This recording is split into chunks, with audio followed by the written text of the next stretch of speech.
নমস্কার, শুভ মধ্যাহ্ন। চলে এসেছি একটা নতুন রেসিপি নিয়ে। আজকে আমি মুড়ি দিয়ে চপ বানাচ্ছি। দেখুন কিভাবে বানাচ্ছি। তার জন্য আমার লাগছে মুড়ি, পেঁয়াজ কুচি, কাঁচা লঙ্কা কুচি, ধনেপাতা কুচি, এখানে আছে ময়দা, তলায় দিয়েছি একটু নুন, এখানে আছে হলুদের গুঁড়ো, আর এটার মধ্যে আমার একটু চালের গুঁড়ো আর কাঁচা লঙ্কা একসাথে পেস্ট করা আছে এটাতে। এবার সব পুরো ব্যাপারটাকে একসাথে নিয়ে একটা ব্যাটার তৈরি করে নিচ্ছি।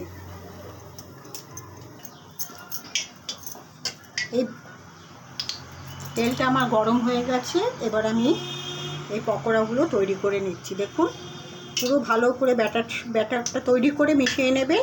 আর উপকরণগুলো তো আমি সবই বললাম। মুড়ি দেবেন, পেঁয়াজ কুচি,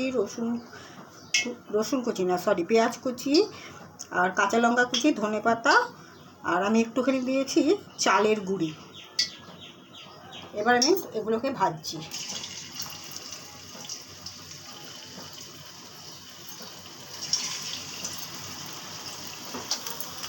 আমার পকোড়ার এক পিঠ হয়ে গেছে, দেখুন। এবার উল্টে দিচ্ছি। আপনারাও ঠিক এরকমভাবে তৈরি করে নিতে পারেন মুড়ির পকোড়া। মুড়ির পকোড়া তৈরি করে নেবেন, খেতে খুব খাস্তা হয়, খুব ভালো হয় খেতে হয়। সন্ধ্যা আমি এখন করে রাখছি, সন্ধ্যাবেলায় গ্যাস একটু গরম করে মুড়ির সাথে খাবো করে রাখছি। এখন যেহেতু ভিডিওটা করছি, সেহেতু এখন এক পিঠ হয়ে গেছে, উল্টে দিলাম। ওগুলো তুলে নিয়েছি। খুব ভালো হয় খেতে, মুচমুচে। খেয়ে দেখবেন করে মুড়ি দিয়ে।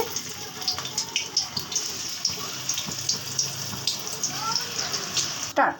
আমার মুড়ির পকোড়া তৈরি করা হয়ে গেছে, দেখুন এরকম করে করেছি।